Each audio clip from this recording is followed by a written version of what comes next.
दोस्तों, जय भीम, नमो बुद्धाय।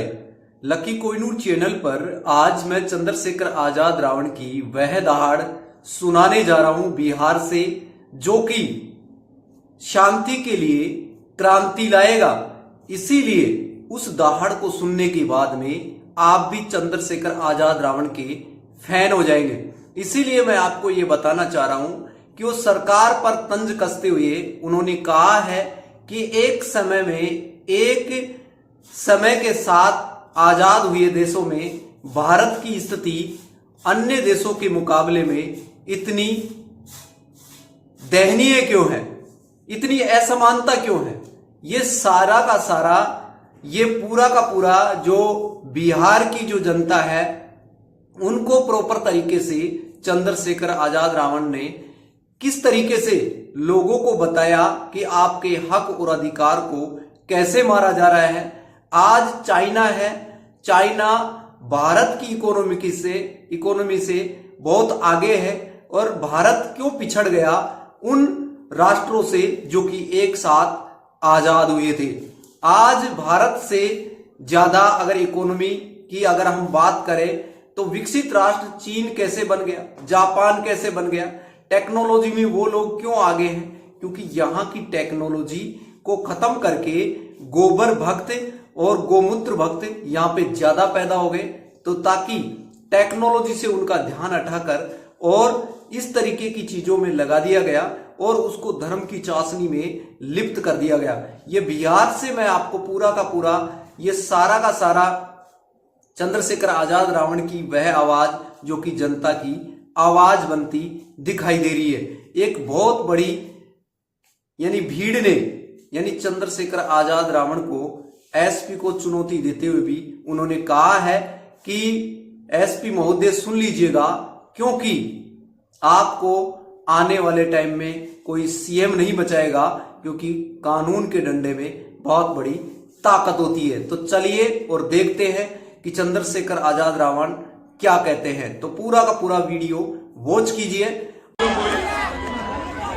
या तो बिहार में पत्रकार ज्यादा है या फिर बिहार के हर नौजवान ने पत्रकार बनने की ठान लिया है। तो मैं आपसे आग्रह करूंगा, एक साइड ले लो, कोई भी ना सामने से हटा लो, एक साइड कर लो। ये जो कैमरे वाले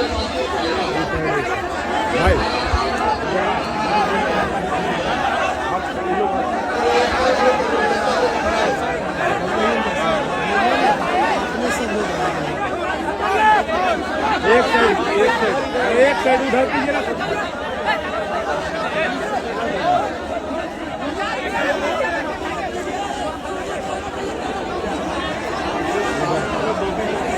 सामने आप भी तो हटिए, ऐसे कर रहे हैं, आप भी हटिए।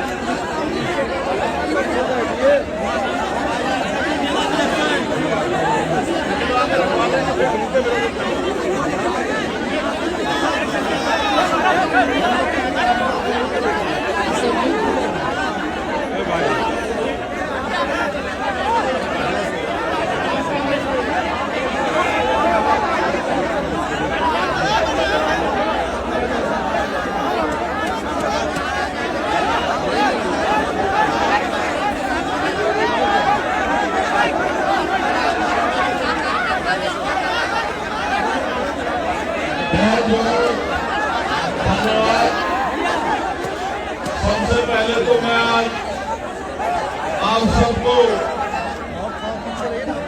बिहार के राजधानी पटना पहुंचने पर आपका बहुत बहुत स्वागत और अभिनंदन करता हूं। सम्मानित साथियों,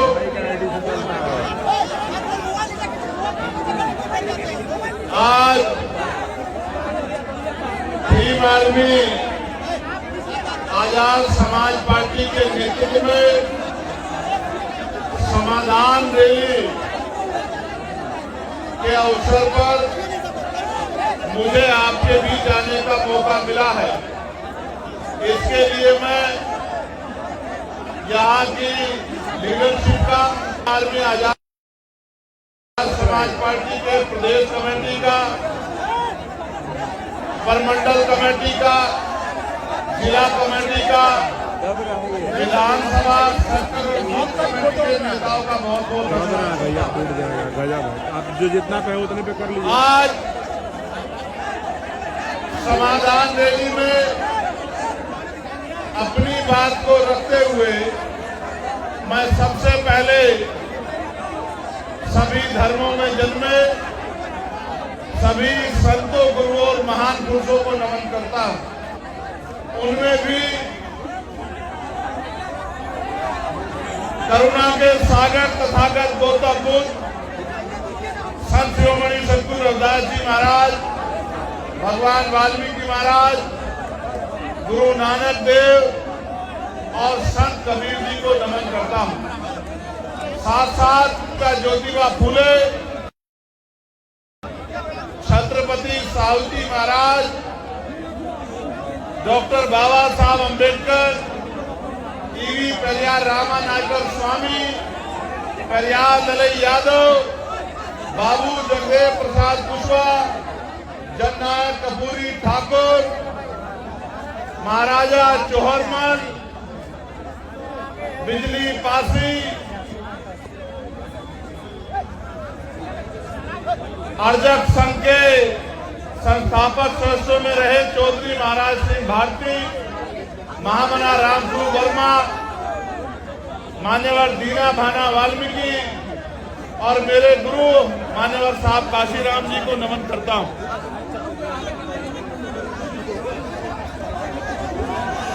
आज हम सब लोग एक विशेष उद्देश्य के लिए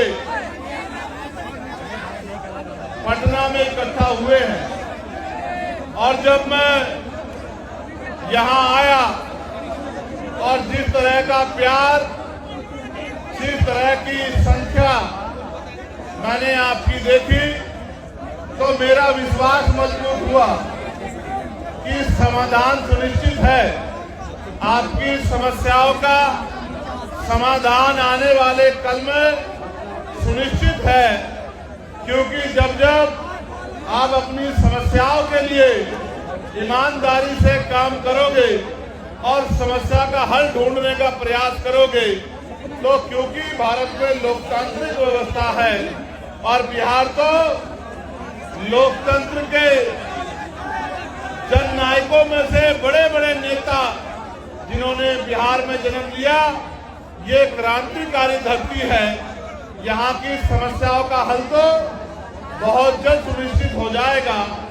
आज आपका जुटा ये जनसमूह इस बात की गवाही दे रहा है कि आने वाला कल कमजोरों का, गरीबों का, दलितों का, पिछड़ों का, आदिवासियों का, मुसलमानों का, अन्य धार्मिक अल्पसंख्यकों का और हर जातियों के गरीब लोगों का है। ऐसा विश्वास मेरा आज आपकी संख्या के आधार पर यहाँ मजबूत होगा। साथियों, मैंने बहुत सारी समस्या आपकी सुनी, वक्ताओं के माध्यम से मंच में मैंने बहुत सारी समस्याओं को जाना और एक बहुत बड़ी संख्या यहाँ माताओं बहनों की भी है जो बड़े लंबे समय से जिम्मेदारी से इस मंच की तरफ देख रही हैं। बहुत बड़ी संख्या में नौजवान और जिम्मेदार लोग भी पहुंचे हैं। हालांकि आप भी जानते हैं कि पहले ये रैली एकदम फेल हो जाएगा, लेकिन मैं समझता हूं कि वो आपकी शक्ति से अनभिज्ञ है, उनको आपके संघर्ष की जानकारी नहीं है, इसलिए उनको ऐसा लगा कि अगर एक की जगह कार्यक्रम किसी अन्य तिथि में होगा तो कार्यक्रम सफल नहीं होगा। मैं मुख्यमंत्री जी को ये कहना चाहता हूं कि ये तो मात्र ट्रेलर है, पिक्चर तो हमारे साथियों ये दिन 15 अगस्त 1947 को आजाद हुआ है। 16 अगस्त 1947 को हम लोग इस देश में ब्रिटिश हुकूमत के अधीन थे। ब्रिटिश हुकूमत के अधीन होने के कारण इस देश में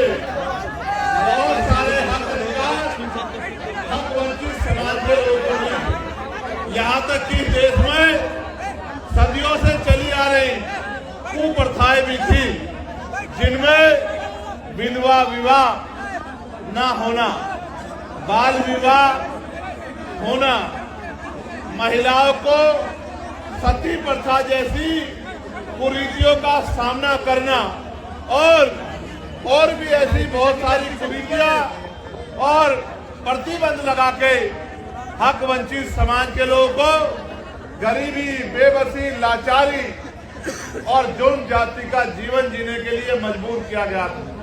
ये बात मैंने आपको इसलिए बताई कि आज भी आपकी समस्याओं में ये समस्याएं प्रमुख हैं कि रोटी, कपड़ा, मकान जो बुनियादी जरूरत है, खाने के लिए रोटी, पहनने के लिए कपड़ा, सर ढकने के लिए छत, पीने के लिए साफ पानी और आत्मसम्मान का जीवन, ये बुनियादी जरूरतें हैं।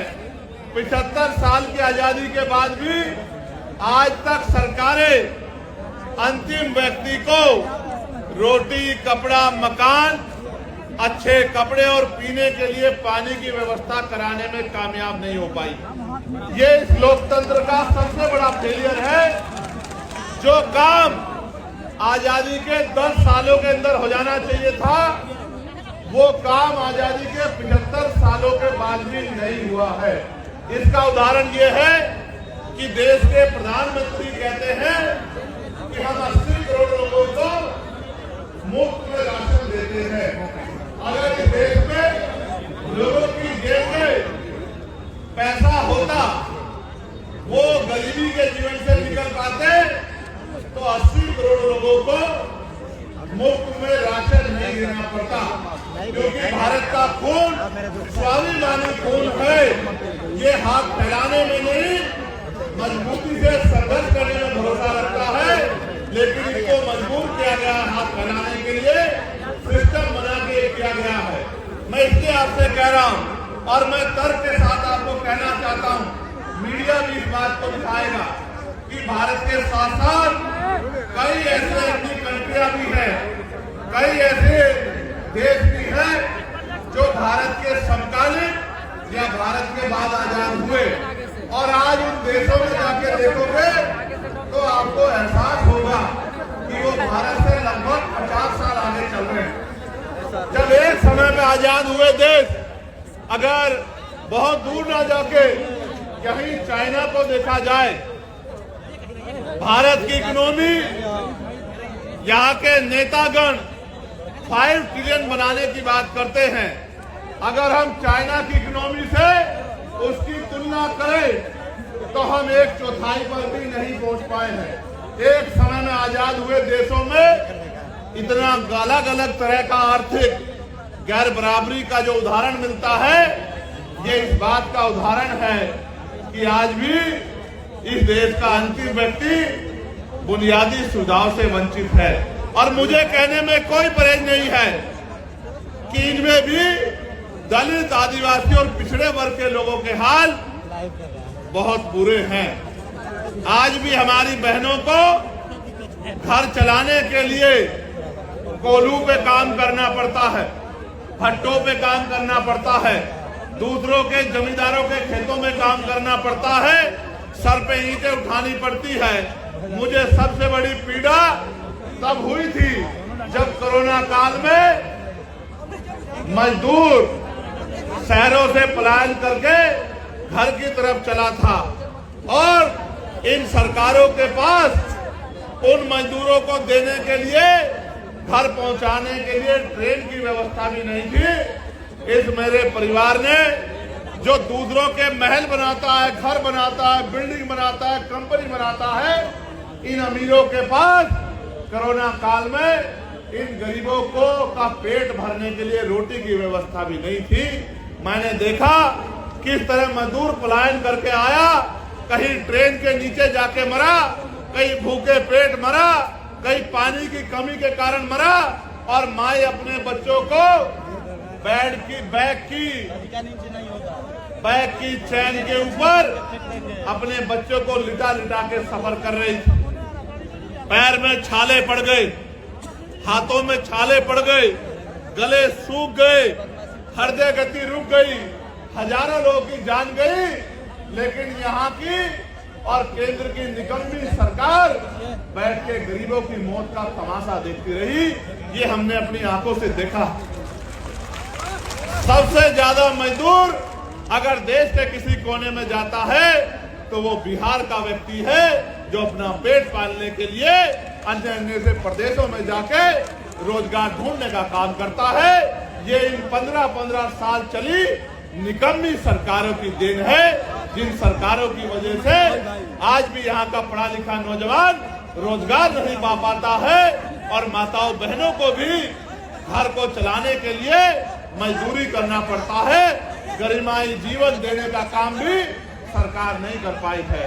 आज जब हम लोग आजादी का अमृत उत्सव मना रहे हैं, अभी पार्लियामेंट में सेंट्रल हॉल में ये कहा गया प्रधानमंत्री जी द्वारा कि 75 साल हो गए हैं, ये अमृत काल है।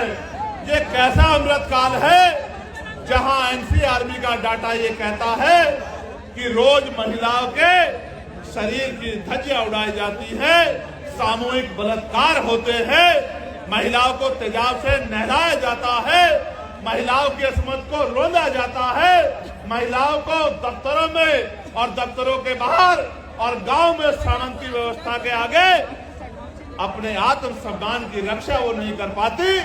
ये भी हमारे सामने ही है। और सरकारें कहती है और व्यवस्था कहती है कि भारत एक ऐसा देश है जहां महिलाओं को पूजा जाता है। मेरे बराबर में मीडिया की बहनें खड़ी हैं, नीचे महिलाएं जो पुलिस की नौकरी कर रही हैं वो बहनें भी खड़ी हैं। कभी उनके मन से भी पूछ के देखना कि रात को 10-11 बजे क्या वो उत्तर प्रदेश में, बिहार में या उत्तर प्रदेश में या देश के किसी भी प्रदेश में क्या ईमानदारी से निकल सकती है? सच ये है वो अकेले तो छोड़िए, वो परिवार के साथ भी आज नहीं निकल सकती है। ऐसी ऐसी घटनाएं सामने आती है कि हृदय कांप जाता है। और कुर्सी में बैठे नेता और उनके चाटुकार अधिकारी ऐसी ऐसी घटनाओं पे आंखें बंद कर लेते हैं। जब मैं बिहार के साथियों से बात करता हूं तो पता लगता है 13 साल की बच्ची का रेप हुआ, 12 साल की बच्ची का रेप हुआ, 15 साल की बच्ची गायब हो गई, 2 सगी बहनें गायब हो गई, कहीं मार के 2 बहनों को लटका दिया गया। तो ऐसा महसूस होता है कि देश में गरीबों का और गरीबों में भी दलित पिछड़े आदिवासियों का, उनकी बच्चियों की इज्जत का कोई मोल नहीं है। यहाँ देश में कुत्ते, बिल्ली, बकरी, गाय, गधे, घोड़े की इज्जत है, उनके भी सम्मान है, लेकिन इंसानों का सम्मान नहीं है। तो ये महसूस होता है कि ये सरकारें किसका काम कर रही है?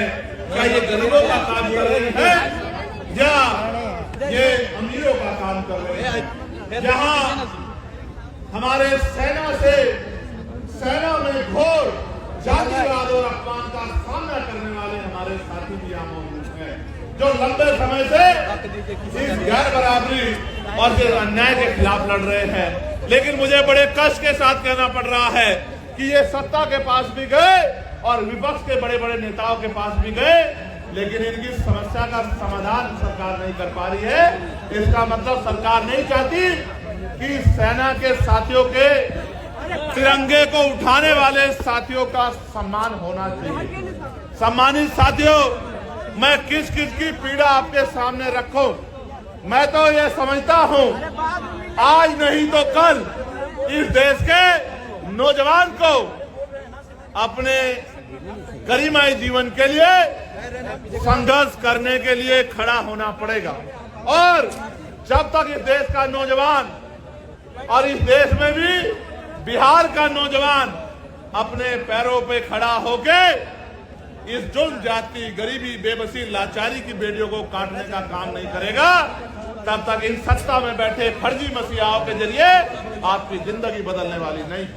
सम्मानित साथियों, आप ये जानते हैं कि हमारे संतों, गुरुओं, महान पुरुषों ने अपने बच्चों का बलिदान देके इस देश में संविधान के रूप में एक इतनी बड़ी शक्ति हमें दी, एक जीवित ग्रंथ हमें दिया जो संविधान अंतिम व्यक्ति को भी सम्मान का जीवन दिलाने की बात करता है, जो अंतिम व्यक्ति को भी गारंटी देता है रोटी कपड़ा मकान की, जो महिलाओं को भी पुरुषों के बराबर मुख्य धारा में खड़े होकर सम्मान का जीवन देने की गारंटी देता है। लेकिन सम्मानित साथियों, आज जब हम आकलन करते हैं, चिंतन करते हैं, तो हमें महसूस होता है कि देश संविधान से नहीं चल रहा है। सत्ता में बैठे अहंकारी लोग संविधान को ताक पे रख के प्रदेश को और देश को चलाने का काम कर रहे हैं। नौजवान परेशान है, किसान परेशान है, सेना का जवान परेशान है, होमगार्ड के भाई परेशान है, चौकीदार परेशान है, महिलाएं परेशान है, ममता बहनें परेशान है। और अगर कोई परेशान नहीं है तो वो आपके राजभवन में और आपके विधानसभा में बैठे आपके नेता जो मोटी मोटी तनख्वाह लेके अपने बच्चों का ध्यान रखते हैं, अपने बच्चों को विदेशों में पढ़ाते हैं, अपने बच्चों का इलाज प्राइवेट हॉस्पिटल में कराते हैं और गरीब जनता को जुमला बोल बोल के बेवकूफ बनाने का काम करते हैं। मैंने पार्लियामेंट में अंतिम व्यक्ति के आवाज उठाने का काम किया, चाहे होमगार्ड के भाइयों की समस्या हो, चाहे चौकीदार भाइयों की समस्या हो, चाहे आशा आंगनबाड़ी बहनों की समस्या हो, का काम किया। पार्लियामेंट में मैंने ये कहा कि देश को अगर आगे बढ़ाना है तो इस देश में सबसे पहले ये जो शिक्षा का बाजारीकरण किया गया है, इस बाजारीकरण के जरिए जहां महंगी शिक्षा एक तरफ है, जहां अमीर के बच्चे पढ़ते हैं, और एक तरफ सरकारी शिक्षा है जहां गरीब के बच्चे पढ़ते हैं, इस भेदभाव को खत्म करना होगा। और प्रधानमंत्री, राष्ट्रपति से लेकर मुख्यमंत्री, विधायक, सांसद और क्लास वन के अधिकारी से लेकर 4 क्लास के कर्मचारी तक के बच्चों का, गांव के सरपंच से लेकर और विधायक, MP सबके बच्चों का की पढ़ाई सरकारी स्कूल में होनी चाहिए, जहां किसान का बच्चा बैठ के पढ़ता है, जहां मजदूर का बच्चा बैठ के पढ़ता है, उसी टेबल पे मंत्री, विधायक, सांसद, मुख्यमंत्री, राज्यपाल का बच्चा भी पढ़ना चाहिए। तब जाकर जब DM का बच्चा उसी कुर्सी में क्लास में बैठा होगा, जब SP का बच्चा उसी क्लास में बैठा होगा और आपके मेरे गरीब परिवार का बच्चा भी उसी क्लास में बैठा होगा, एक समान शिक्षा मिलेगी, तब जाके शिक्षा के दरवाजे परमानेंट के लिए, गरीबों के लिए खुल जाएंगे और ये गरीब अमीरों को पछाड़ के अपनी गरीबी की बेड़ियां काटने का काम करेंगे। जब मैंने आवाज उठाई तो सत्ता में बैठे लोगों को बड़ी तकलीफ हुई। जब मैंने आवाज उठाई तो सत्ता में बैठे लोगों को बड़ी तकलीफ हुई। वो तकलीफ इसलिए हुई कि जब मैंने प्राइवेट स्कूलों पे उनको बंद करने की बात की तो जिन नेताओं ने प्राइवेट स्कूल खोले हैं उनको लगा चंद्रशेखर तो उनके रोजगार को बंद करवा देगा। मैं ये कह रहा हूं, नेताओं का रोजगार बंद होता हो तो हो जाए, गरीब के बच्चों के आगे बढ़ने का रास्ता बंद नहीं होना चाहिए। क्योंकि बाबा साहब अम्बेडकर ने कहा था कि शिक्षा शेरनी का दूध है, जो पिएगा वो दहाड़ेगा।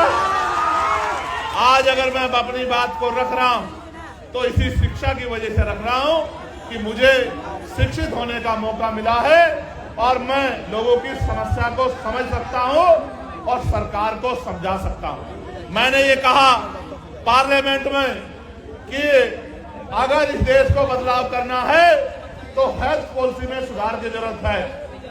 पूछा गया कैसी होनी चाहिए, मैंने कहा होनी ऐसी चाहिए कि गरीब के बच्चों को भी, गरीब आदमी को भी सरकारी अस्पताल में इलाज के लिए सरकार कहती है कि हमने बड़े अच्छे सरकारी अस्पताल बना दिए हैं। बिहार के लोगों को तो मैं ये कहूंगा कि मैंने बाढ़ में आपके तैरते हुए हॉस्पिटल देखे, मैंने आप छोड़िए गया को छोड़िए, मोतिहारी को छोड़िए, बक्सर को छोड़िए, मैंने तो पटना के हॉस्पिटलों में 2-2 फीट पानी भरा हुआ देखा है, स्ट्रेचर तैरती हुई देखी है, दवाइयां कनेक्टिविटी देती है।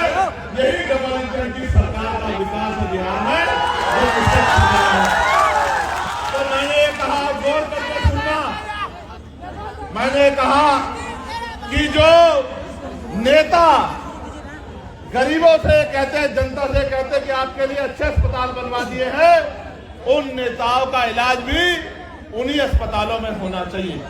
नेताओं का इलाज तो प्राइवेट हॉस्पिटल में होता है, विदेशों में जाके होता है, फोर्टिज में होता है, मैक्स में होता है, और गरीबों का इलाज सरकारी अस्पताल में होता है, जहां डॉक्टर नहीं है, जहां दवाई नहीं है।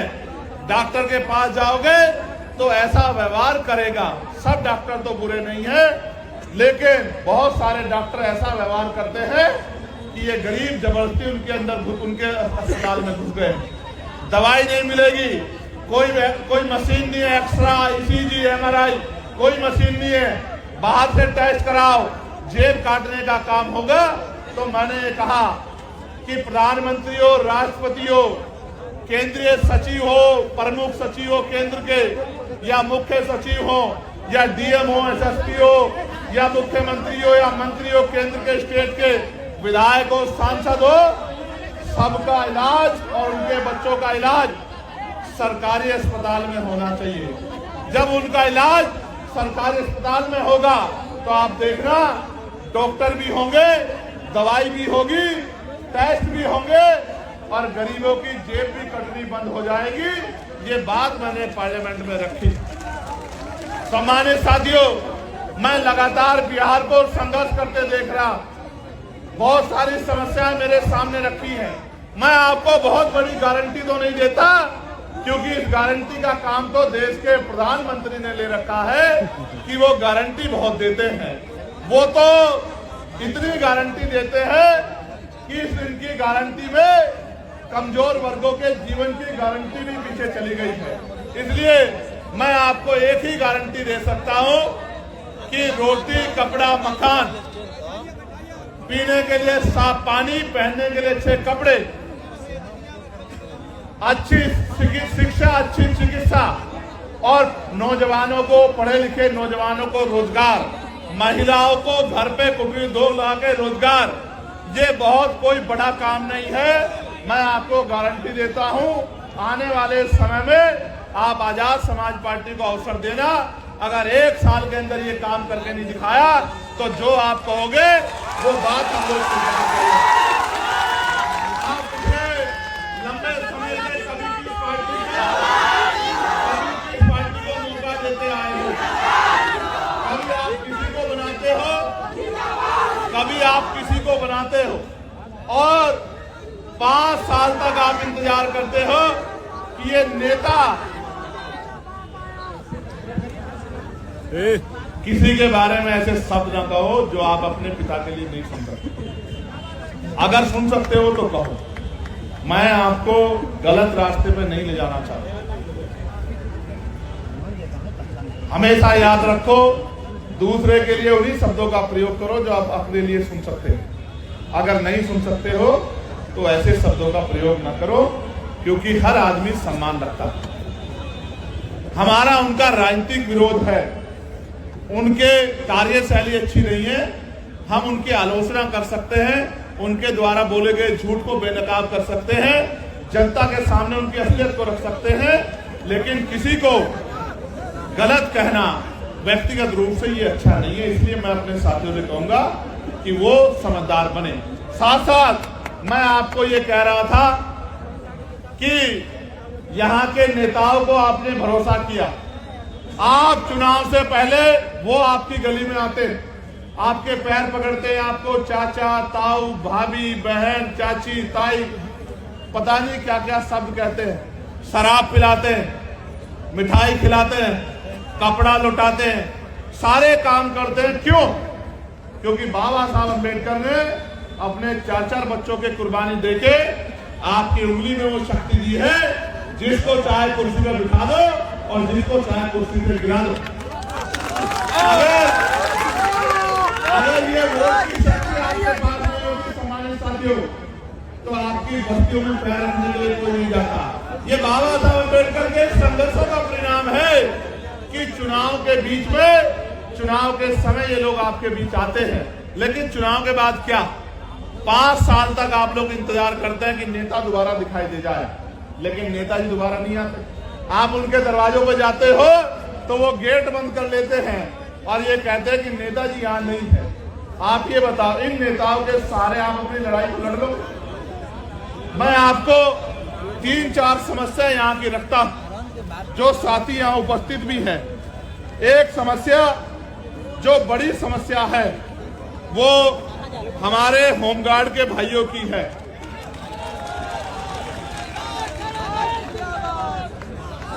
जो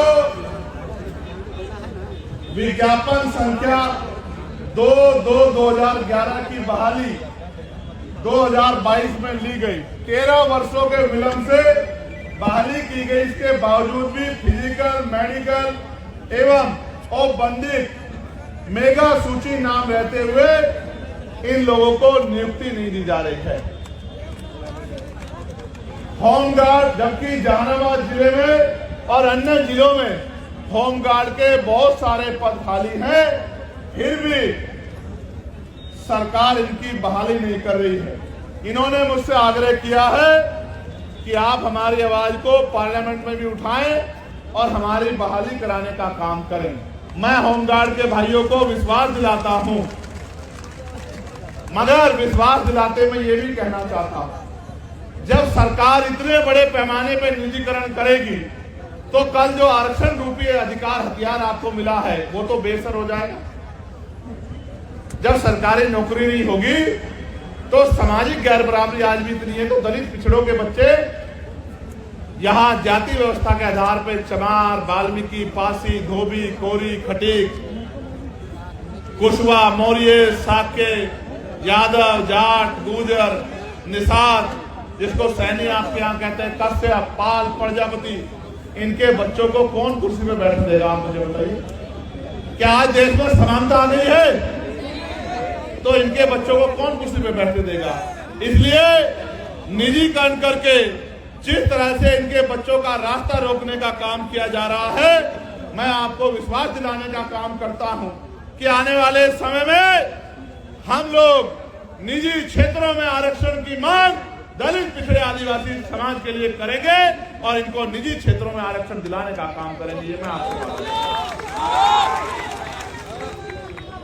साथ साथ हमारी आपके यहाँ ममता कार्यकर्ता कहते हैं, हमारे यहाँ आशा कार्यकर्ता कहते हैं।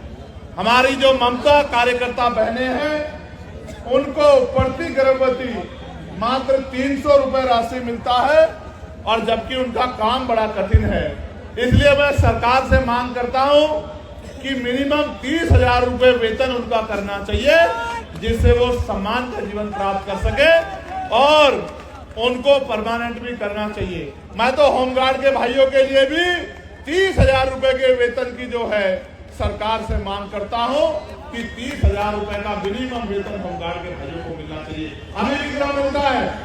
24,000। अभी तुमको तो मिल ही नहीं रहा, लेकिन जो लगे उनको तो 30,000 मिलना चाहिए। जब आप लगे आपको भी 30,000 रुपए मिलना चाहिए। ये नाम मैं सरकार को करता हूं।